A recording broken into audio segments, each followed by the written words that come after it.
good things as well, which is on the other gear. You know, if you can get by some of the other gear, you always feel. Sometimes you feel like you're going to miss out on another fish, don't you? If you fish too heavy.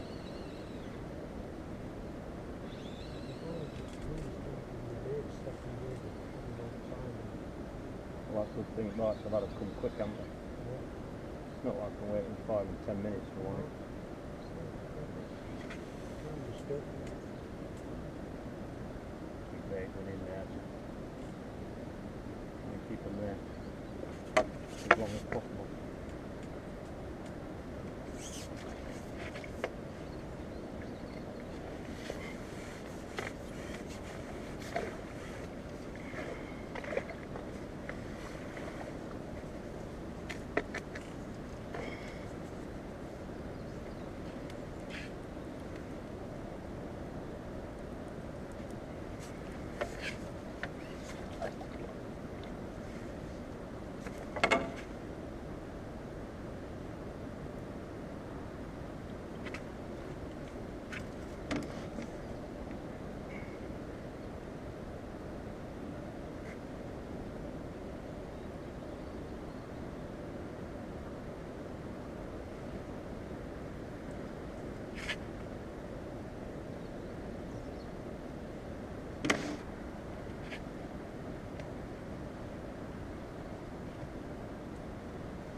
Yeah.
Oh, you said that was a couple of pounds.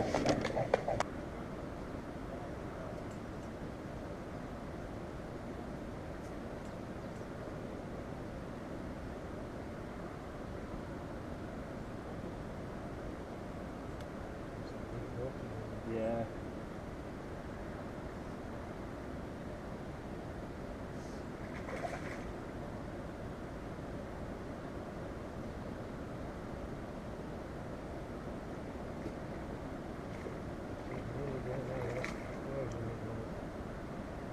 Sure, I guess so.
or 7 on 7 maybe?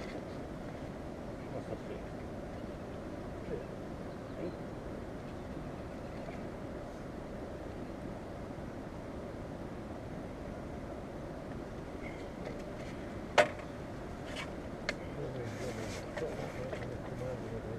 Yeah, don't really see that.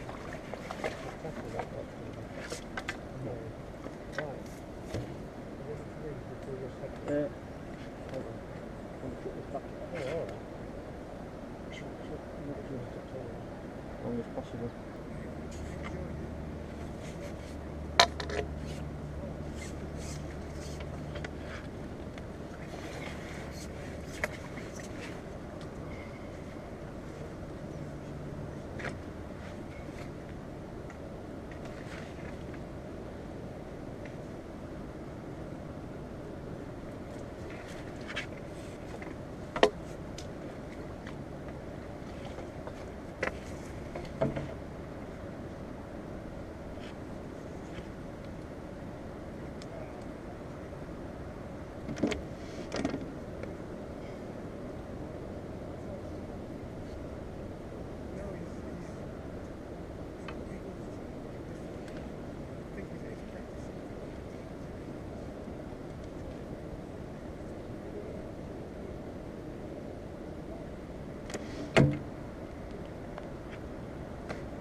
I was swearing before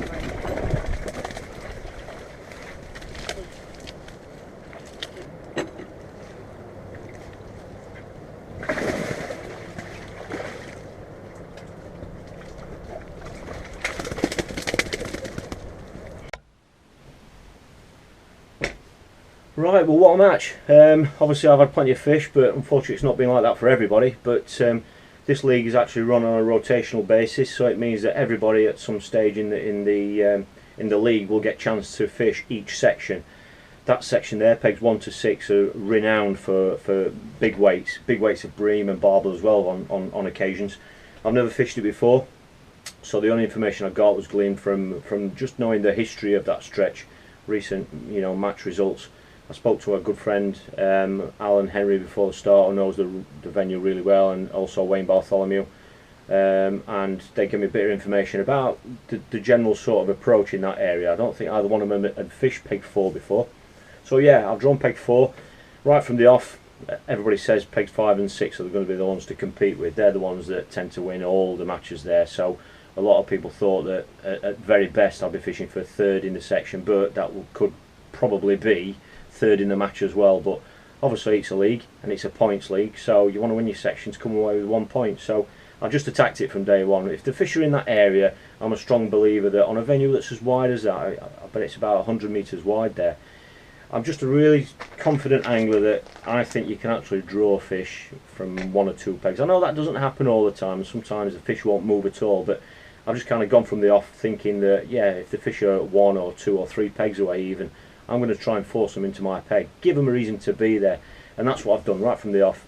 I fished the first hour religiously to a 60-second cast regime, just to get some bait out there. And everybody what I've spoke to who have caught a lot of big weights there, they tend to say that the first hour is slow anyway, so I just kind of spent that period putting bait in, hoping that if they did come over it at some stage that there's going to be enough bait in there for them to stay over it. So that's what's happened. I've only had 2 fish in the first hour, but then about just coming up to the 90 minute mark, I started to get some indications. I was fishing with a solid plastic feeder. I was packing it with chopped worm and caster, and just capped with ground bait. But once I started getting indications, I kind of wanted to push it a little bit. You can't really see the pegs around you there, so you're not really up to speed on what other anglers have caught around you, which can work against you sometimes, because I like to have information about what's happening in my section. But sometimes it can help, because you just kind of get blinkered and fish your own match. You're not worried about what other people are doing. You're just trying to get your maximum potential out of your swim. So, and that's really what I had to do, just because I had no option really. So after 90 minutes or so, I started getting indications. Then I got 2 fish, two bream about £3 a piece, and then I hooked a barbel. I landed a barbel about £7, which was good fun on braid. and then I've decided to switch. I've switched to a dome feeder just because I wanted to feed more feed basically, and as far as I'm concerned, they're the best feeders for that, especially if you're catching quickly as well. When I say quickly, I mean quickly after the cast. A lot of the fish I caught were within the first 10 seconds of the feeder going in, so obviously when that's happening, you also you're wanting your feeder to empty quick as well, because you don't want a stodgy groundbait mixer or feeder that's going to hold a lot of bait in the feeder, because otherwise it's going to be emptying as it's coming back towards you as you're actually playing the fish. You need it to empty straight away so that the fish comes out of the swim, the bait's been deposited there, ready for your next cast. For those of you that don't know them, that's the dome feeder, the new one from Matrix. I could have got away with about a 40 gram version, I think, because there wasn't too much flow, but because of the wind and there's a high wall behind you there, so if you've seen in the footage that there's a little bit of an odd casting technique, that's why. The banking behind you is quite high, so I literally had to have a drop of about that much between my tip and the actual feeder when I was casting. I didn't have any problems all day doing that, but obviously it's just a slightly different technique and a different way of casting. So the extra 10 grams that I had by putting a 50 gram version on just helped me hit the mark at the required range. So yeah, I switched to that, and obviously I've stopped putting more and more bait in, chop worm and cast, and a few red maggots as well. I've caught 50% of the fish on worm, and then I've caught the rest on maggot, to be fair, weight wise on maggot. And that's it. The mix I've used, again, I was having not fished there before, I was in a bit of a dilemma about what mix to use. I felt I wanted a strong mix, because I know that, well, I assumed that a lot of barbel in that stretch there, you assume a lot of pellets and fish meal type baits go in there, and obviously I was only targeting bream. I wasn't going for a way to small fish, and as it turned out, I didn't catch any small fish whatsoever. Whether there's none there or they're closer, and I don't know. But I've used Special G green, my favourite, but I've used that on its own. I didn't mix anything with it. Sometimes I'll give it a boost of fish meal, or I like to use salmon fry as well in certain percentages depending on where I'm going. So I use Special G green on its own, and that was basically just to cap off the feeder, just to pack all the bait in there, and that's it really. Last 2.5 hours was the best period. I caught a lot of fish quick, like I say. 75 centimetre hook length was best, and that's it really. I've weighed 120 pounds 2 ounce, fantastic weight, and next in the section and the match was 24 pounds. That's all, unbelievable. And that was the next peg on my right, and he's caught, I think he's had 7 bream in the last hour or so. The guy on my left was 3rd in the match and 3rd in the section with 17 pound. So it just shows how bad it's fished. And peg 6, the peg that everybody wanted, I think he's weighed about 8-9 pound. Unreal. Whatever the reason for that, I don't know. I don't know if it's because I've just been a lot more positive and a lot more busy. A lot of the times I was casting 3 times to their 1. But it's easy to do that when you're getting indications. It's one of those tricky situations. Sometimes you've got to be busy in order to get busy, if that makes sense. But yeah, and obviously once the fish had turned up, I've fed just over 1 kilo of dendrobinas and 2.5 pints of castor, and I fed about half a pint of red maggots as well, and a full bag. I used a full bag of the Special G as well.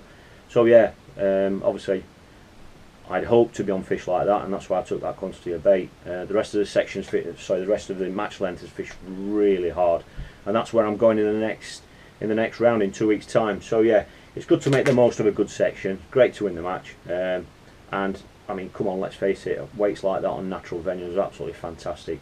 It just shows the potential of what's in that stretch, even if they are only on certain pegs. It just shows what's there, and I've got to make a massive point of saying how well the condition was of the fish. The fish I was catching, averaging probably £3, maybe might have been a bit more, £3.5 I'd say, and they were in absolute pristine condition. I couldn't believe it. When you imagine a stretch like that gets fished as much as it does, a lot of the pegs are worn out just because they get fished so much. Sometimes you see a reflection of that on the quality of the fish. They were absolutely pristine, and it's really refreshing and great to see. So yeah, so that's it. Thanks again for watching. I'll do a blog on the next match in 2 weeks' time. So yeah, thanks again for watching, and we'll see you on the next round.